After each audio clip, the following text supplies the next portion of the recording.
On va vous faire le tour du propriétaire, puis on vous rappelle de prendre en note si vous avez des questions pour qu'on puisse avoir le temps de tout vous présenter. On commence avec une première carte. C'est une carte de la communauté métropolitaine de Montréal. Donc, vous reconnaissez l'île de Montréal, Laval également. Et on voit un rond noir qui entoure le boisé qui est notre parc nature. Ce que vous voyez sur cette carte-là, en bleu, c'est tous les boisés qui sont importants à l'échelle de toute cette grande région-là. Ces boisés-là, ils jouent un rôle écologique vraiment important parce que quand nos milieux naturels sont connectés entre eux, ça permet, entre autres, à des espèces animales de voyager d'un endroit à l'autre. Puis, quand on pense aussi avec des changements climatiques, ces espèces-là peuvent avoir aussi besoin de se déplacer dans le temps. Donc, c'est important que nos milieux naturels soient connectés pour que les espèces puissent bouger.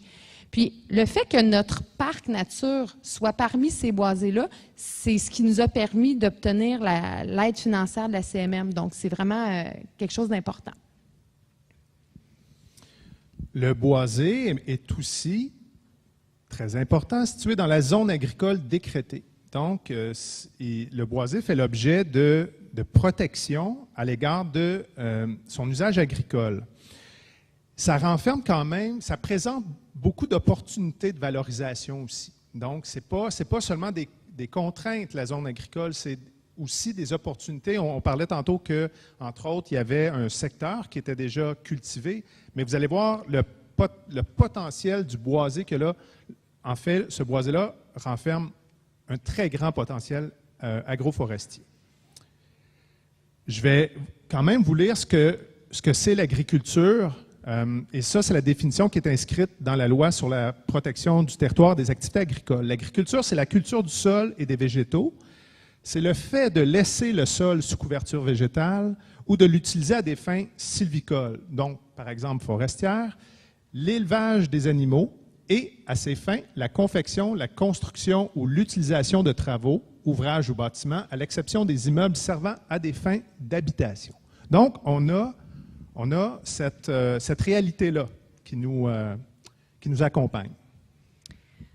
Vous voyez ici la localisation du parc nature. Donc, on est tout près. Hein? L'école, on la voit. Je ne sais pas si André, tu peux la pointer. Tu as le pointeur. Donc, l'école dans laquelle on est situé, on la voit. Le parc nature, donc, est situé au nord du quartier des Jardins.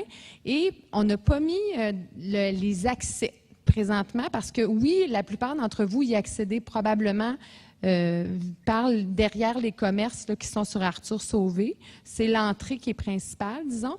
Puis il y a aussi une entrée qui est au bout du boulevard Lavallée, ici dans le quartier des Jardins. On les a pas mis parce que les accès, ça fait aussi partie de la démarche de voir où ils seront situés. On vous dit pas ce soir, voici à tel endroit, c'est là où on va rentrer. On est là encore pour vous écouter là-dessus, pour s'assurer qu'on réponde aux besoins, puis en même temps qu'on respecte aussi les différentes réalités du terrain.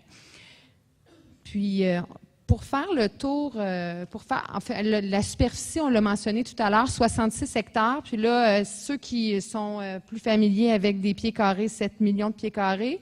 Puis, c'est 193 arpents carrés, si vous préférez. Là, on ne l'a pas en acre, mais je pense que ça devrait donner quelque chose comme 150 acres. Merci. Un connaisseur ici. On va commencer le tour du propriétaire par la partie agricole au nord, qui est peut-être la partie que vous connaissez le moins. C'est là où on retrouve, en fait, le long du chemin du Tichico, on retrouve un champ agricole ici de 6 hectares qui fait partie du territoire du parc nature. Présentement, ce champ-là est cultivé par un producteur auquel on loue la terre. C'est cultivé en soya. Puis, donc, M. le maire aussi l'a mentionné tout à l'heure, il y a un projet agricole là, collectif là, qui pourrait voir le jour sur ce territoire agricole-là. Et ça nous rappelle qu'on est en zone agricole, mais que ce territoire-là, qui aujourd'hui est un boisé, il y a un passé agricole aussi. Vous allez le voir. On a trouvé et sorti les plus vieilles photos aériennes disponibles Ben, je vais vous dire carrément dans les Laurentides, là, mais il ne se fait rien d'avant 1928. On est à l'ère pré-industrielle. Donc, on vous a mis deux images, le côte à côte du boisé dans sa partie sud. Donc, vous pouvez voir là-dessus, c'est assez évident, hein, les plaques agricoles. Le sol était cultivé à l'époque. Donc, on a une forêt qui est relativement jeune. Ce n'est pas une très vieille forêt au sud. Les forêts du nord sont beaucoup plus vieilles parce que vous voyez là que la vocation forestière est toujours restée là. Et puis, on a vu aussi apparaître des cours d'eau avec le temps, donc des fossés agricoles plus au sud. Vous les voyez là, juste ici, entre autres. Il n'y avait pas de fossés comme ça ici. Puis aussi au nord, donc les cours d'eau n'étaient pas du tout de la même ampleur. Et puis, évidemment, lorsqu'on a fait les inventaires, on est tombé sur des vestiges. Est-ce qu'il y en a qui savent c'est quoi? Oui? Un quoi? Un caveau? Caveau? Peut-être?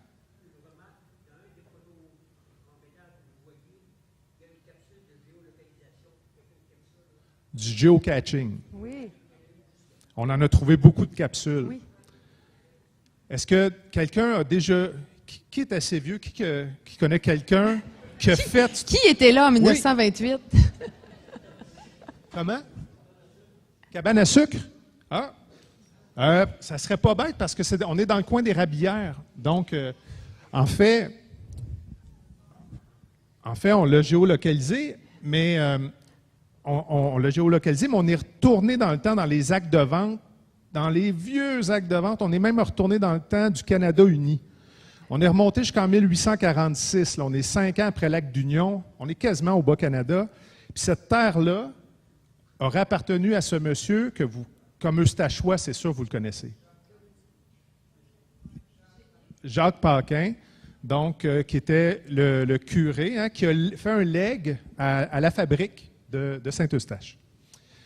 Donc, c'est quand même intéressant. Puis, on a les documents, là, c'est fascinant à lire. Puis, cette terre-là a appartenu pendant presque 100 ans à la fabrique de Saint-Eustache. Donc, on en a parlé tantôt. Il y a une plaque de 6 hectares. Là, il y a un projet agricole qui pourrait voir le jour là-dessus. Et puis, ce qui est vraiment intéressant aussi, c'est derrière, au fond, on a une érablière qui est fantastique avec une... Je ne sais pas si vous y allez, il n'y a pas beaucoup de sentiers qui y mènent. Il faut traverser la terre agricole. Et puis, franchement, là, c'est de toute beauté. Il y a vraiment... C'est un beau boisé. Donc, en fait, ça borde la rivière du Chico au fond. Et puis, évidemment, je vous rappelle que les érablières en zone agricole décrétée sont protégées aussi. On ne peut pas utiliser une érablière à d'autres fins que la sériculture. Donc, c'est-à-dire qu'on ne pourrait pas, par exemple, faire de la coupe, par exemple, pour planter, je ne sais pas moi, de l'épinette. Impossible. On doit utiliser une érablière à des fins acéricoles, donc de production. Et puis, on vous a cartographié le potentiel acéricole de ce boisé-là. En fait... ça, c'est pour la production de produits de l'érable, sirop d'érable. Tout à fait. Vous avez en zone, en vert pâle, là, en fait, toutes les forêts, tous les boisés de ce grand parc-là, dans lesquels on pourrait entailler et avoir une densité d'entaille de plus de 175 entailles à l'hectare. Ça, c'est la norme qui fait que de la rentabilité. Là. En bas de ça, ce n'est pas très rentable. En haut de ça, ça peut être rentable. On peut avoir du 200 entailles à l'hectare, ce qui fait qu'on a un potentiel global d'à peu près 6600 entailles. Donc, ce n'est pas rien. C'est énorme. C'est à peu près une trentaine d'hectares en tout. C'est pas non plus farfelu l'idée de produire du sirop d'érable dans un parc nature. Il y a le bois Brille-Rivière qui en font, la forêt La Rose en Ontario. Il y a plusieurs exemples là, de parcs nature qui font de la production de sirop d'érable. On va continuer la visite plus vers le sud, donc la partie plutôt forestière que vous connaissez probablement plus. C'est 87 % du parc qui est boisé. Puis la forêt est généralement en bon état. C'est un habitat pour cette forêt-là pour de nombreuses espèces, entre autres les oiseaux nicheurs. Il y aurait 127 espèces d'oiseaux qu'on pourrait observer lors de la reproduction au printemps. Donc, c'est un milieu qui est vraiment riche au niveau des différentes espèces animales. Puis, je vous ramène une carte un peu plus loin pour vous montrer l'importance de ce milieu boisé-là.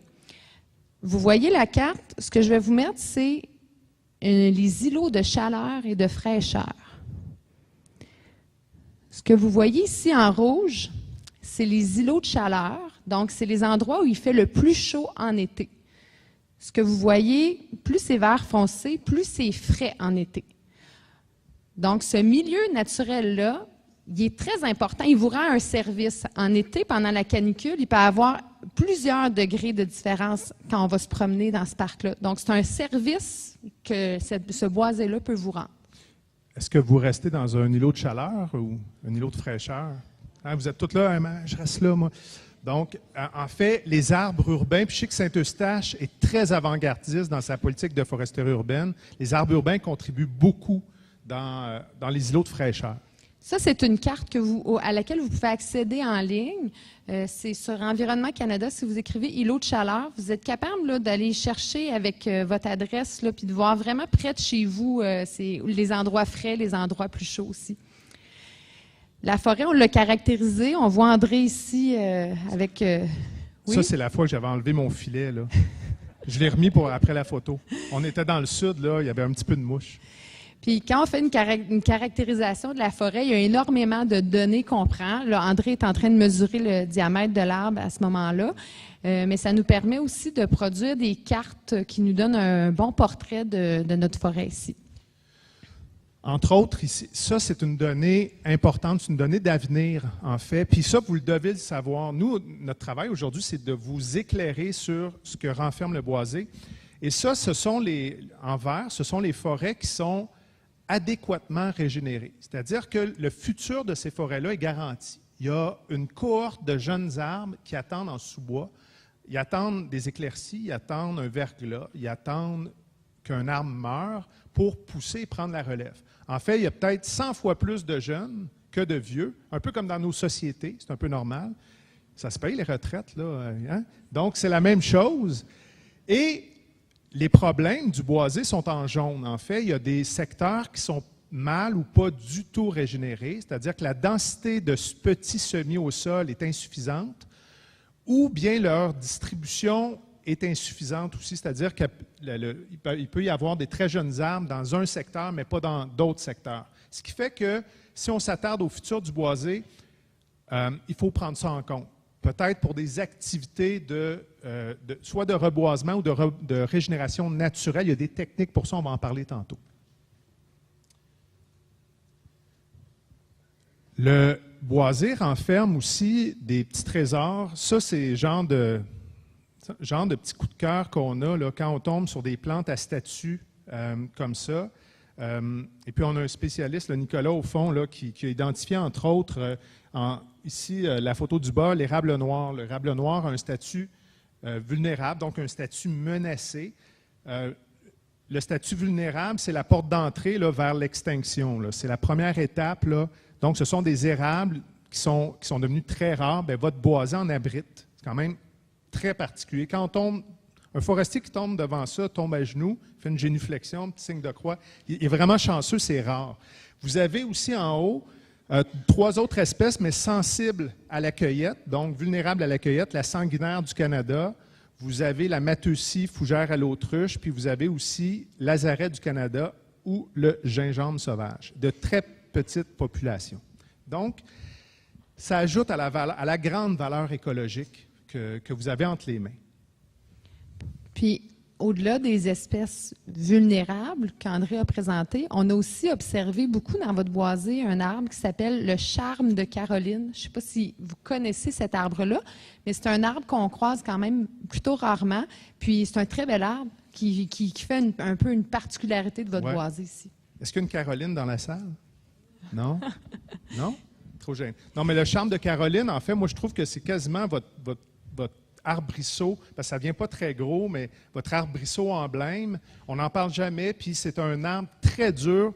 Quand vous le regardez, là, ça ressemble à de la fibre musculaire. Ça pousse près des cours d'eau. C'est de toute beauté. C'est pas ce qu'on voit sur la photo. Sur la photo, présentement, c'est une prucheraie. Donc, la plupart, là, dans vos pots au centre, vous avez des branches de pruche, mais il y a aussi des branches de sapin. La distinction n'est pas très facile à faire. Et ça, c'est une partie là, qui est tout près du chemin du Petit Chicot. Puis ce que vous voyez au sol, c'est un tapis d'if du Canada. L'if du Canada, c'est une plante de laquelle on peut extraire du taxol. Le taxol, c'est une molécule qui est utilisée en chimiothérapie pour lutter, entre autres, contre le cancer du sein et le cancer des ovaires. Donc, on a un hôpital tout près. On voit qu'il y a un lien. On pourrait imaginer, par exemple, dans ce secteur-là, un sentier où on pourrait mettre en valeur des plantes médicinales comme ça. Puis, un milieu comme ça, il y a certaines espèces de paruline qui, elles, c'est vraiment leur milieu. Là. La paruline, c'est un oiseau. Puis, c'est vraiment un milieu privilégié pour ces oiseaux-là.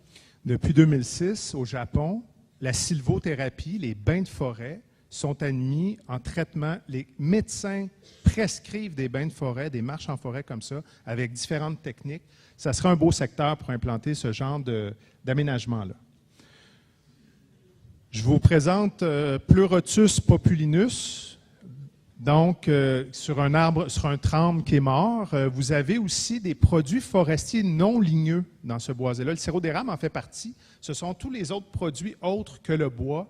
Votre boisé renferme beaucoup, beaucoup d'autres ressources que simplement la récréation et la forêt, le bois.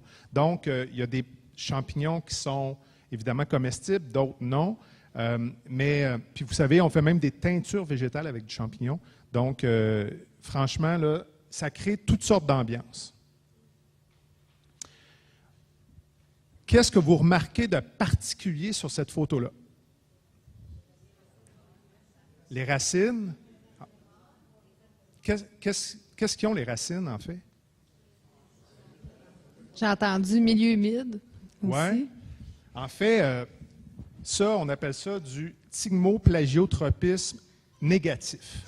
Ce que c'est, ça, c'est-à-dire que l'arbre, les racines ne pénétreront jamais dans le sol en raison de l'humidité. Vous avez, en fait, c'est un signe de présence de milieu humide. Donc, vous avez des systèmes racinaires très superficiels, puis ça fait comme des arbres, comme des coupes de vin, là, ou même des coupes de champagne. C'est des arbres qui ne sont pas trop solides sur pied. Par contre, celui-là, il fait du plagiotropisme. Là, ses racines là, voyagent, il va chercher loin, ça y assure une stabilité. Ce qui fait que ça aussi, ça crée des ambiances très particulières. Et vous avez des systèmes racinaires avec des gros contreforts de racines là, qui tombent comme ça, qui sont très, très fréquents dans le boisé, surtout au sud, dans les milieux humides.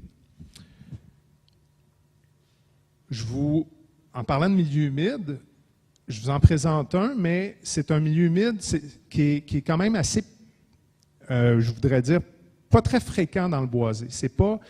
Les milieux humides dans votre boisé, ce sont justement des marécages arborescents. Ils ont des arbres qui leur poussent dessus. On retrouve à certains endroits des marais comme ça d'eau libre, surtout dans certains secteurs. C'est très localisé, là, donc si tu veux mettre la carte, là, le petit point rouge, c'est le marais qu'on vient de vous présenter sur la photo précédente. Fait que tout ce qui est vert, c'est plutôt des marécages arborescents, comme la photo où est-ce qu'on voyait l'arbre avec les racines.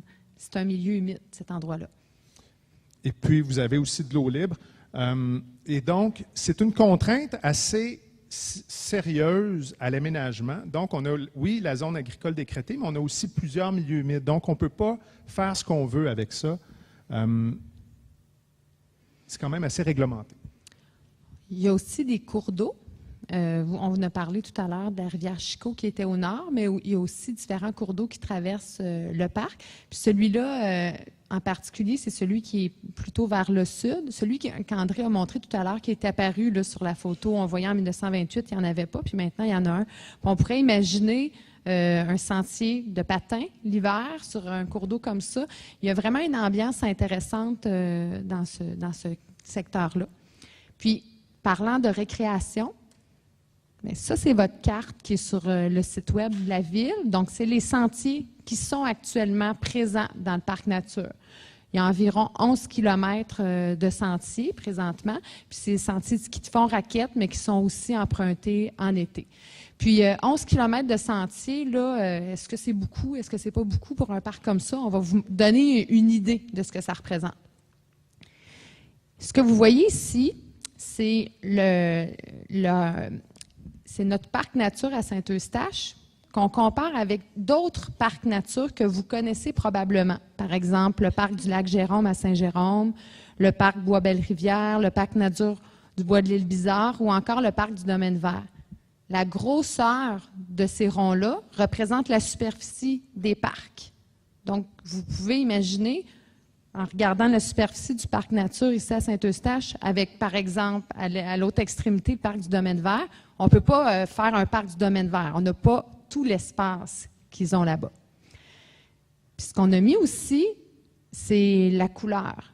Plus le cercle est foncé, plus il y a une forte densité de sentiers. Donc, on voit que présentement, en termes de longueur de sentier, dans le parc, on se situerait là, entre le lac Jérôme puis le Bois-Belle-Rivière. Donc, ça vous donne une idée là, de... si vous pensez au parc du Domaine vert, bien, vous voyez un peu là, la différence avec ce qu'on a ici. C'est un indice intéressant parce que quand on parle de densité, par exemple, au Domaine vert, de 66 km de sentier par kilomètre carré de territoire, souvent, c'est un indice pour nous, surtout en forêt feuillue, l'hiver, d'un sentier, on voit l'autre sentier à côté. Donc, une densité trop élevée de sentier peut même nuire à l'expérience parfois. Évidemment, donc, on doit tenir en compte ça, dépendamment du type de forêt qu'on a, forêt feuillue, forêt résineuse, pour assurer quand même l'intimité pour les usagers. Oui. Donc, ce que vous voyez aussi, c'est l'accessibilité de ce parc-là. Donc, vous voyez en rouge, c'est notre parc. Puis, ce qu'on a mis en vert plus foncé, c'est tous les secteurs à partir desquels vous pouvez vous rendre au parc nature en 20 minutes de vélo. Et ce que vous voyez qui est plutôt en jaune, c'est les secteurs pour se rendre en 20 minutes à pied. Ce qu'on voit, c'est quand même une grande partie de la population qui peut se déplacer de manière active pour se rendre au parc nature. J'accélère un peu parce que le temps file. On vous a présenté des particularités du territoire au niveau environnemental, au niveau récréatif. Quand on parle de développement durable, c'est pas tout, il faut parler de progrès social. Et c'est là que vous entrez en ligne de compte. On a sondé les Eustachois, on a eu 520 réponses au sondage. C'est quand même assez hallucinant, là. C'est un très bon taux de réponse et très robuste. Donc, on vous présente rapidement 3 types de données. En fait, une première donnée sur les activités. Qu'est-ce que vous voulez ou qu'est-ce que vous voulez moins? Donc, en vert, ici, ça vous intéresse. Ce sont des activités qui vous intéressent, alors qu'en bleu, ben, vous n'êtes pas contre, mais vous êtes peu intéressé. Donc, ça tombe bien, tantôt je disais qu'il y avait des problèmes justement de régénération naturelle. Le reboisement fait partie de votre ADN. Vous n'êtes vraiment pas contre ça. Par contre, si on descend vers le bas, on rentre plus dans des activités récréatives, donc les camps de jour, un restaurant, des cours de groupe pour du sport, ça vous intéresse moins. Donc, vous êtes plus dans les activités environnementales. Vous nous avez aussi répondu pour les aménagements. Là, il y a une autre couleur qui se rajoute, qui est le contre. Vous êtes carrément contre cette activité-là. J'attire votre attention sur les 3 activités du haut où, en fait, il y a très, très peu de gens qui sont contre. D'abord, les toilettes. C'est déjà pas pire, hein? L'aménagement forestier durable aussi. Ça peut être très large, il faut le définir, ça, c'est quoi? Est-ce que c'est du reboisement? Est-ce que c'est d'enlever des arbres dangereux le long des sentiers, par exemple? Il faut le définir. Les nouveaux sentiers pédestres aussi. Je pense qu'il y a une demande réelle par rapport à ça. Des nouveaux sentiers de ski de fond aussi. Il y a quand même un intérêt. Des gens qui sont peut-être moins intéressés, peut-être les racketteurs, entre autres. Et puis, les chiens, les sentiers dédiés aux chiens. Et là, on a une petite polarisation. Là. On a des gens vraiment pour, on a des gens vraiment contre, puis il y en a qui ne s'intéressent pas du tout, ils aiment les chats. Donc, ça va faire partie, dans l'activité de co-construction, d'une bonne discussion citoyenne. Il y a des solutions à ça. Et puis aussi, au niveau des préoccupations, par quoi vous êtes préoccupé? En fait, j'attire votre attention sur la trop forte présence d'insectes piqueurs. Hein? Donc, en fait, les gens sont peu préoccupés par ça. Vous avez en bas là, le nombre de répondants là, qui est jusqu'à 520.